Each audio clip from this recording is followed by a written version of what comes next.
Seja bem-vindo ao Novo Testamento em 90 dias.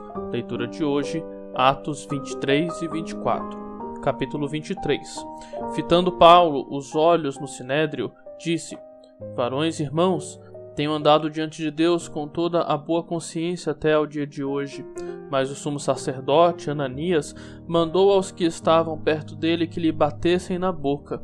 Então lhe disse Paulo: Deus há de ferir-te, parede branqueada. Tu estás aí sentado para julgar-me segundo a lei, e contra a lei mandas agredir-me? Os que estavam ao seu lado disseram: Estás injuriando o sumo sacerdote de Deus? Respondeu Paulo: Não sabia, irmãos, que ele é o sumo sacerdote, porque está escrito: Não falarás mal de uma autoridade do teu povo.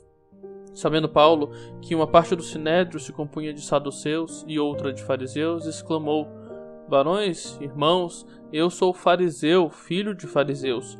No tocante à esperança e à ressurreição dos mortos, sou julgado. Ditas estas palavras, levantou-se grande dissensão entre os fariseus e saduceus, e a multidão se dividiu. Pois os saduceus declaram não haver ressurreição, nem anjos, nem espírito, ao passo que os fariseus admitem todas estas coisas. Houve, pois, grande vozearia, e levantando-se alguns escribas da parte dos fariseus, contendiam, dizendo: Não achamos neste homem mal algum. E será que algum espírito ou anjo lhe tenha falado? Tomando vulto e celeuma, temendo o comandante que fosse Paulo espedaçado por eles, mandou descer a guarda para que o retirassem dali e o levassem para a fortaleza. No dia seguinte, o Senhor, pondo-se ao lado dele, disse: Coragem, pois do modo porque deste testemunho no meu respeito em Jerusalém, assim importa que também o faças em Roma. Quando amanheceu, os judeus se reuniram e, sob anátema, juraram que não haviam de comer nem beber enquanto não o matassem Paulo. Eram mais de 40 os que entraram nesta conspirata. Estes, indo ter com os principais sacerdotes e os anciãos, disseram: Juramos, sob pena de anátema, não comer coisa alguma enquanto não matarmos Paulo. Agora, pois, notificai ao comandante, juntamente com o sinédrio, que vô-lo apresente como se estivesseis para investigar mais acuradamente a sua causa, e nós, antes que ele chegue, estaremos prontos para assassiná-lo. Mas o filho da irmã de Paulo, tendo ouvido a trama, entrou na fortaleza e de tudo avisou a Paulo. Então este, chamando um dos centuriões, disse: Leve este rapaz ao comandante, porque tem alguma coisa a comunicar-lhe. Tomando-o, pois, levou-o ao comandante, dizendo: O preso Paulo, chamando-me, pediu-me que trouxesse à tua presença este rapaz, pois tem algo que dizer-te.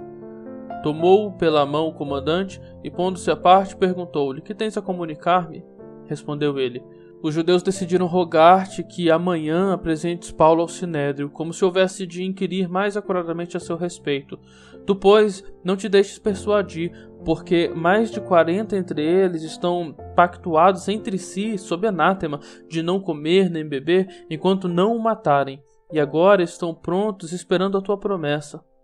Então o comandante despediu o rapaz, recomendando-lhe que a ninguém dissesse ter-lhe trazido estas informações.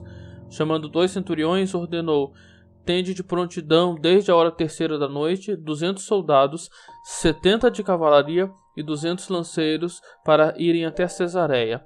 Preparai também animais para fazer Paulo montar e ir com segurança ao governador Félix. E o comandante escreveu uma carta nestes termos: Cláudio Lísia, ao excelentíssimo governador Félix, saúde. Este homem foi preso pelos judeus e estava prestes a ser morto por eles, quando eu, sobrevindo com a guarda, o livrei, por saber que era romano. Querendo certificar-me do motivo por que o acusavam, filo desceu ao sinédrio deles.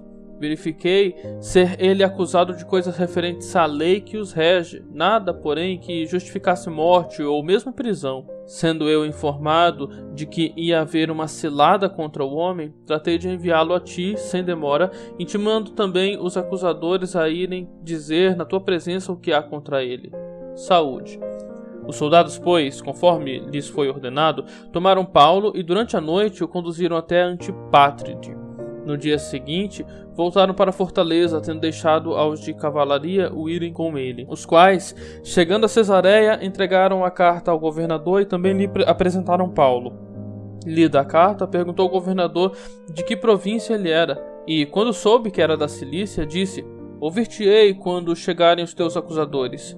E mandou que ele fosse detido no pretório de Herodes. Capítulo 24. 5 dias depois, desceu o sumo sacerdote Ananias com alguns anciãos e com um certo orador chamado Tértulo, os quais apresentaram ao governador Libelo contra Paulo. Sendo este chamado, passou Tértulo a acusá-lo, dizendo: Excelentíssimo Félix, tendo nós, por teu intermédio, gozado de paz perene, e também por teu providente cuidado, se terem feito notáveis reformas em benefício deste povo, sempre e por toda parte, isto reconhecemos com toda a gratidão.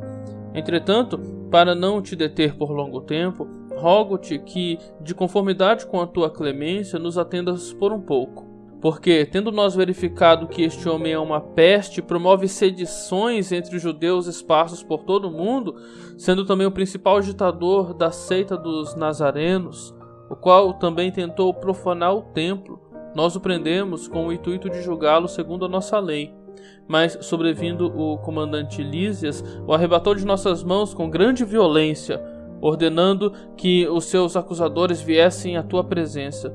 Tu mesmo, examinando, poderás tomar conhecimento de todas as coisas que nós o acusamos. Os judeus também concordaram na acusação, afirmando que estas coisas eram assim. Paulo, tendo-lhe o governador feito sinal que falasse, respondeu: Sabendo que há muitos anos és juiz desta nação, sinto-me à vontade para me defender, visto poderes verificar que não há mais de 12 dias desde que subi a Jerusalém para adorar, e que não me acharam no templo discutindo com alguém, nem tampouco amontinando o povo, fosse nas sinagogas ou na cidade. Nem te podem provar as acusações que agora fazem contra mim. Porém confesso-te que, segundo o caminho, a que chamam seita, assim eu sirvo ao Deus de nossos pais, acreditando em todas as coisas que estejam de acordo com a lei e nos escritos dos profetas, tendo esperança em Deus, como também estes a têm, de que haverá ressurreição, tanto de justos como de injustos. Por isso também me esforço por ter sempre consciência pura diante de Deus e dos homens. Depois de anos vim trazer esmolas à minha nação e também fazer oferendas, e foi nesta prática que alguns judeus da Ásia me encontraram já purificado no templo, sem ajuntamento e sem tumulto, os quais deviam comparecer diante de ti e acusar, se tivessem alguma coisa contra mim. Ou estes mesmos digam que iniquidade acharam em mim por ocasião do meu comparecimento perante o Sinédrio, salvo estas palavras que clamei, estando entre eles: Hoje sou eu julgado por vós acerca da ressurreição dos mortos. Então Félix, conhecendo mais acuradamente as coisas com respeito ao caminho, adiou a causa, dizendo: Quando descer o comandante Lísias, tomarei inteiro conhecimento de vosso caso.